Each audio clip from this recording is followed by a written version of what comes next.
Practice po, ano po, compress po, pwede po sa unahan. Okay, practice lang po tayo. Ready? Last one na lang po ito. Alam ko po ang mga anak ng Diyos at ang mga taga-sunod ko ay obedient. Okay, sample. 1, 2, 3, go! Jesus!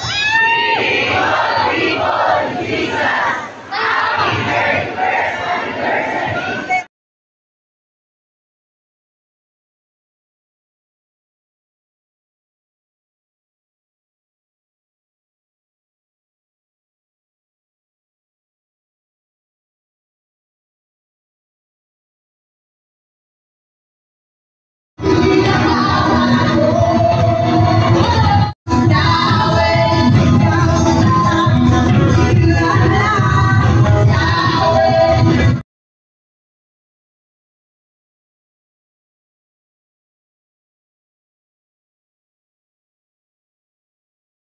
ng Diyos, amin po, kayo ay pinagaling ng Diyos, kayo ay pinagpala ng Panginoon, kaya po dapat lang na magpasalamat kayo. Amin po ba? Wala pong pastor o mga elder na gano'n, kundi lahat po tayo ay nakaranas ng gawa ng Diyos. Kaya po tayo narito, nagpapasalamat tayo sa Panginoon. Amin po ba? Pangalawa, ang gusto buhayin ng Panginoon ay pasasalamat na totoo.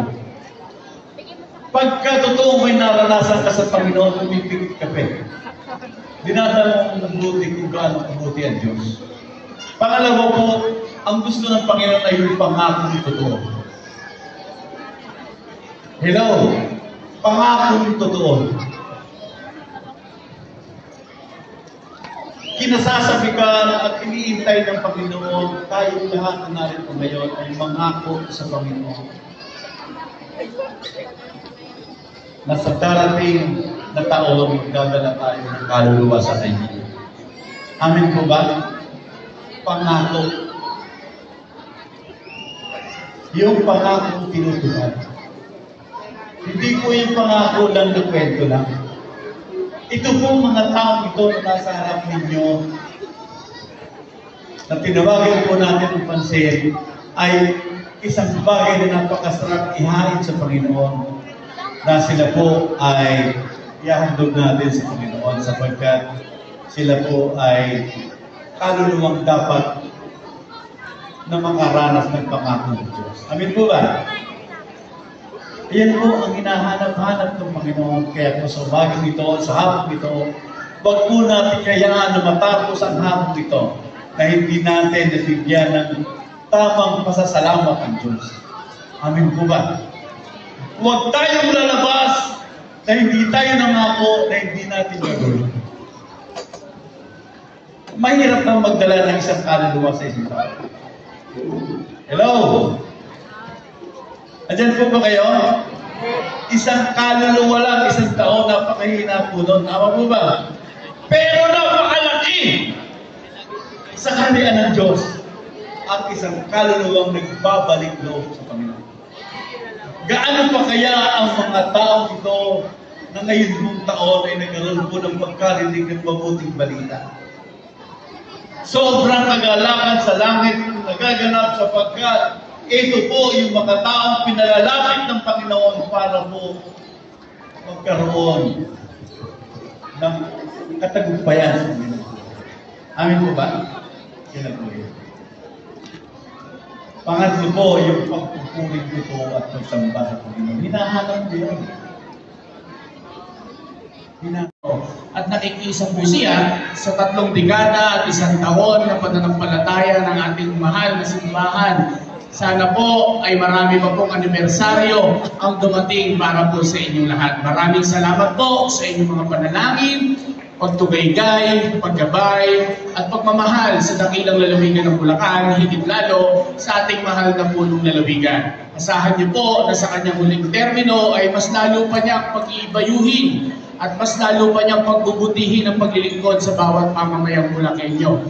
Salamat po sa Panginoon dahil nakarating po tayo ng ligtas at payapa sa lugar na ito at sana po'y makauwi tayo ng ligtas at payapa sa ating pamilya na may baon na mabuting balita ng ating Panginoon. Muli, maraming salamat po. Mabuhay ang ating Panginoon. Mabuhay ang bawat isang narito ngayon. Sa Diyos ang pinakamataas na papuri at pasasalamat. Salamat po.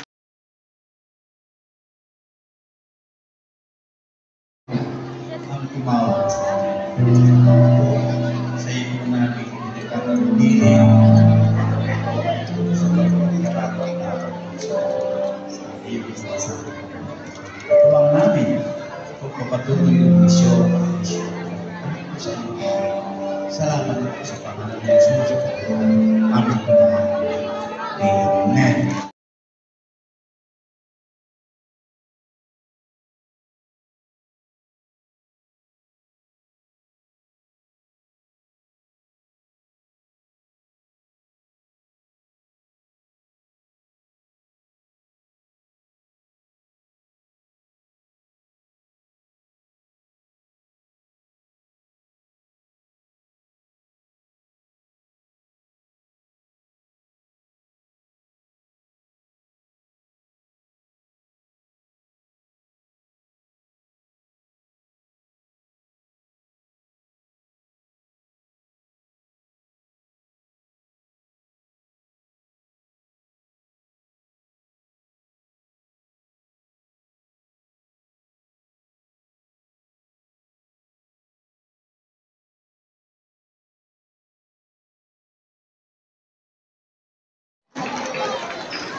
Sumigaw mo ng hallelujah yung mga gutom! May gutom talaga. Ano lang yan? Sandali. So ngayon po ay Aray. hayaan niyo po na kayo po ay patuloy na encourage and encourage sapagkat ito po ay moment natin. Video kasi yan. Yung pagpilihan ng Diyos ay patuloy po natin. Naka-video kasi. Wait lang.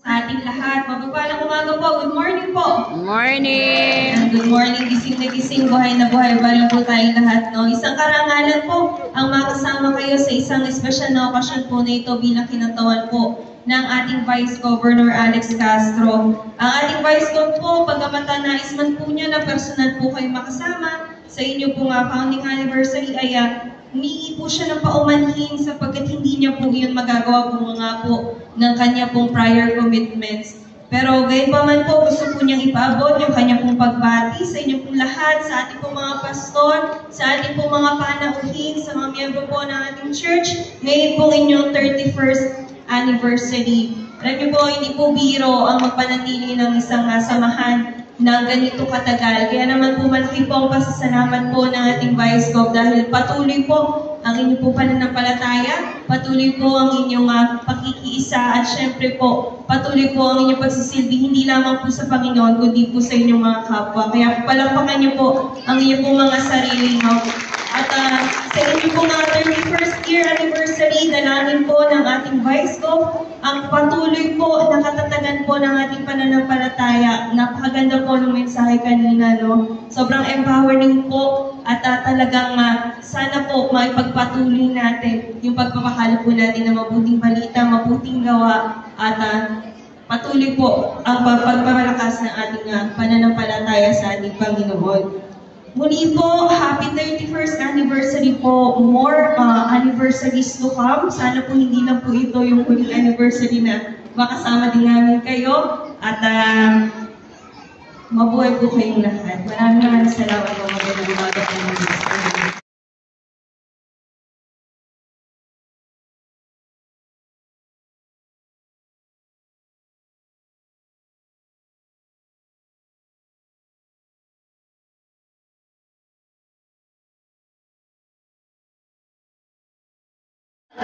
Sapat siya na yun. Come on!